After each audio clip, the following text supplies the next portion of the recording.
Seperti yang kalian ketahui sekarang dunia dalam keadaan nggak baik-baik saja teman-teman. Ya, telah terjadi beberapa perang antar negara-negara besar, mulai dari negara maju sampai negara berkembang.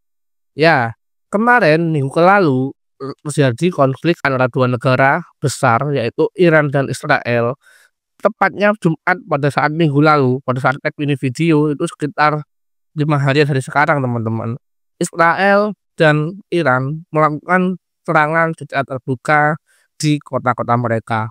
Mereka melakukan serangan dan mengirim rudal-rudal mereka melalui udara. Dan semuanya videonya sudah beredar di dunia maya, bahkan di media lokal kita.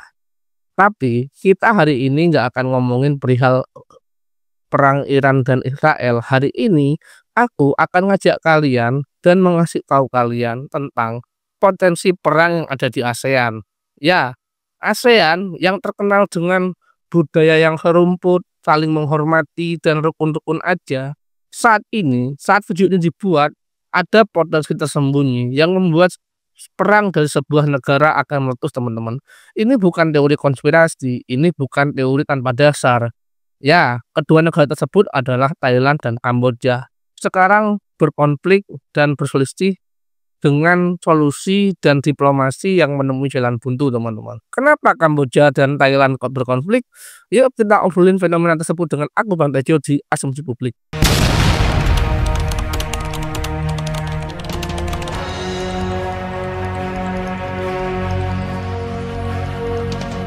Jadi, konflik tersebut tentang situs peninggalan sejarah di abad ke-11, teman-teman, yaitu sebuah situs kuno bernama Candi Pravir, yang lokasinya ada di puncak perbatasan antara dua negara tersebut. Ya, walaupun aksesnya mudah diakses melalui Thailand, tapi lokasi situs tersebut ada di perbatasan kedua negara.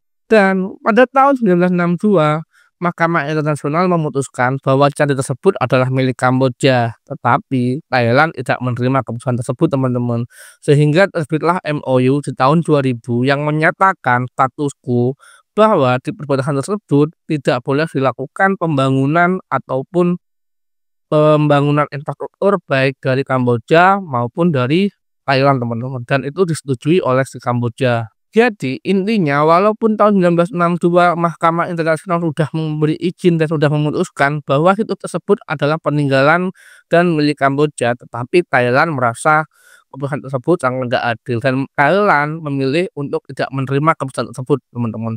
Sehingga lahirlah MOU di tahun 2000 tersebut yang membuat sebuah perjanjian antar dua negara yaitu Thailand dan Kamboja, teman-teman. Dan situasinya menjadi semakin menarik pada tahun 2008, teman-teman. Kamboja mendaftarkan situs atau Candi Pravir tadi ke situs UNESCO, teman-teman, sebagai situs peninggalan dari Kamboja. Ya, sehingga membuat Thailand protes dong, karena Thailand dan Kamboja sudah bersepakat dan menteken sebuah MOU yang disepakati pada tahun 2000. Lantas, kenapa di tahun 2008 Kamboja tiba-tiba mendaftarkan situs tersebut di UNESCO dan menganggap bahwa situs tersebut adalah peninggalan dari Kamboja, teman-teman. Dan semenjak saat itu, kedua negara tersebut berkonflik secara diam-diam, tapi tidak terjadi kekerasan, teman-teman. Tapi berkonflik secara diam-diam, bertegang antar budaya dan peninggalan. Ini punyaku, dan juga ini meluas di masyarakat, teman-teman. Banyak masyarakat Kamboja dan masyarakat Thailand juga mempertanyakan hal serupa. Akhirnya kedua negara tersebut baik pemerintahnya dan warganya juga bersegi tegang, teman-teman. Dan puncaknya terjadi tanggal 28 Mei tahun 2025, teman-teman. Ya, kedua militer dari kedua negara tersebut terlibat bentrokan senjata dan aksi tembak-menembak. Dari kejadian tersebut lewatlah satu korban dari militer Kamboja, teman-teman. Kalau dari pihak Thailand sih bilangnya bahwa mereka nggak pernah memulai aksi tembak-menembak, bahkan dari pihak Kamboja yang memulainya. Kalau dari pihak Kamboja sebaliknya, teman-teman. Ya pokoknya antara kedua militer tersebut nggak saling mengakui dan nggak saling memohon maaf, mereka saling menyalahkan. Kamu duluan. Dan akhirnya situasi memanas, teman-teman. Awalnya cuma patroli, tapi ternyata Kamboja bikin parit pertahanan di titik yang belum disepakati. Thailand keberatan dong dan kirim tim untuk negosiasi. tapi bukannya damai, malah terjadi kontak senjata sekitar 10 menit. Nggak lama pasukan dua negara langsung siaga. Ya, kalau pengakuan dari pihak Thailand, negara Kamboja ini membuat sebuah parit yang belum disepakati teman-teman rutenya, dan ketahuan akhirnya terjadilah baku tembak tersebut. Dari situ isu ini bukan cuma jadi masalah militer, tapi jadi krisis nasional dan beredar banyak headline di media-media lokal baik di Thailand maupun di Kamboja teman-teman. Mulai dari Kamboja langgar kesepakatan damai, Kamboja dan Thailand menyerang tanpa alasan, dan makin liar asumsi publik dan media yang ada di kedua negara tersebut teman-teman. Di tengah tegangnya kondisi perpolitikan dua negara tersebut, Perdana Menteri Thailand yang bernama Petong Tanwarta langsung menelpon PM Kamboja yaitu Hun Manet. Katanya mau redam konflik, tapi anehnya di lapangan justru pasukan ditambah Panglima militer dua negara sempat ketemu sepakat buat mundur, tapi hasilnya nihil teman-teman. Katanya Perdana Menteri dari kedua negara tersebut sudah saling komunikasi, tapi kenyataan di lapangan pasukan militernya kalau ditambah, kenapa saling masih bersegi tegang.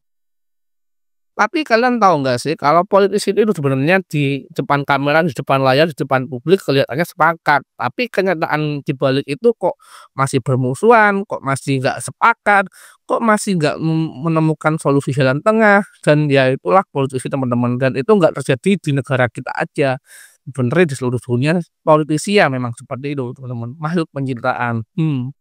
Sementara Menteri Pertahanan Thailand bilang mereka masih cari solusi damai, tapi siap perang kalau harus. Dan media justru membuat ini nggak semakin damai, tapi justru membuat tagline-tagline berita dan headline berita yang semakin memanas. Judul-judulnya semakin provokatif semua teman-teman.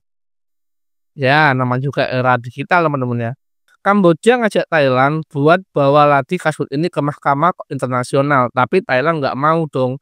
Mereka bilang kami udah pernah kalah di sana tahun 1962 teman-teman, dan kami nggak percaya bisa memenangkan dan mengadili kasus ini dengan netral. Thailand maunya masalah ini diselesaikan di Joint Boundary Commission teman-teman atau GBC, forum bilateral yang khusus membahas batas wilayah antar negara, dan dijadwalkan pada tanggal 14 Juni bulan ini tahun 2025. Tapi banyak yang skeptis karena posisi kedua negara udah saling tegang teman, saling egonya semakin tinggi teman-teman. Jadi saling nggak ada yang mau ngalah. Kayak ini banyak warga dan banyak netizen yang beranggapan kalau kedua negara tersebut tidak akan menemukan titik kesepakatan teman-teman. Jalur dagang antara Ubon Ratchathani di Thailand dan Previr di Kamboja ditutup teman-teman. Ekspor Thailand ke Kamboja anjlok 30%. UMKM dua sisi perbatasan pada nyerah. Biaya logistik naik, pembeli hilang, transaksi sepi. Jadi intinya kedua negara tersebut saling tutup logistik dari perbatasan, entah dari Kamboja dan dari Thailand, sehingga membuat UMKM dan perdagangan di sektor di daerah tersebut mandek teman, dan menjadi anjlok di angka 30%-an. Menteri Perdagangan Thailand bilang kalau situasi terus kayak gini, nilai perdagangan lintas batas yang tadinya 2 miliar US dollar per tahun bisa amblas. Padahal itu duitnya nyata, bukan angka buat debat politik teman-teman. Ya, akibat konflik peninggalan ini nggak menemukan solusi, banyak yang dirugikan. Ujung-ujungnya balik warga dan netizen di masing-masing negara yang terkena imbasnya teman-teman. Yang bikin kita ikut was-was adalah ASEAN belum ambil sikap tegas, masih pakai prinsip non-intervensi. Tapi dulu pada tahun 2011 ASEAN pernah bantu mediasi konflik serupa. Dan yang bikin miris, semua ini asal usulnya dari peta tua warisan Prancis pada tahun 1907. Ya, semuanya menggunakan peta dari Prancis teman-teman untuk batas wilayah tersebut. Sebuah kertas dari zaman kolonial yang nggak pernah disepakati oleh Thailand, tapi jadi dasar klaim Kamboja. Jadi klaim Kamboja ini mengatasnamakan dan mengasih preferensi dari peta di Prancis tahun 1907 teman-teman. Warisan kolonial ditambah ego nasional jadi kombinasi yang gampang meledak. Dan kalau ASEAN nggak turun tangan, ini bisa jadi awal dari konflik regional di Asia Tenggara teman-teman. Jadi konflik besar nggak terjadi di Timur Tengah, di Asia, dan di Barat, teman-teman. Di Asia Tenggara yang akhir-akhir ini dan selama ini kita damai-damai aja, sekarang kita terancam perang antar sesama ASEAN, teman-teman. Jadi apa sih kesimpulan dari video ini, teman-teman? Ya, sebenarnya sebuah peninggalan atau sebuah situs zaman dulu, Candi Prahir ini adalah menyimbolkan dan menegaskan tentang warisan leluhur. Ya, kalau kita ngomong warisan leluhur itu nggak jauh-jauh sama harga diri suatu bangsa. Harga diri suatu golongan, harga diri suatu keyakinan, dan harga diri suatu ideologi. Makanya mereka sangat menganggap hal ini menjadi penting. Bahkan nggak peduli jika harus memutus perdagangan antar dua negara tersebut. Karena ini soal harga diri, teman-teman. Tapi, apakah kalian sepakat jika harga diri harus di atas keselamatan dan kedamaian? Komen, teman-teman. Ya, kalau aku sih mudah-mudahan tanggal 14 Juni nanti Kamboja dan Thailand ini segera menemukan puncak kesepakatannya dan mudah-mudahan mereka segera berdamai. Ya perang biar nggak jadi ASEAN, teman-teman. Dan mungkin segitu dulu video kali ini dan sampai jumpa di video selanjutnya dan bye bye.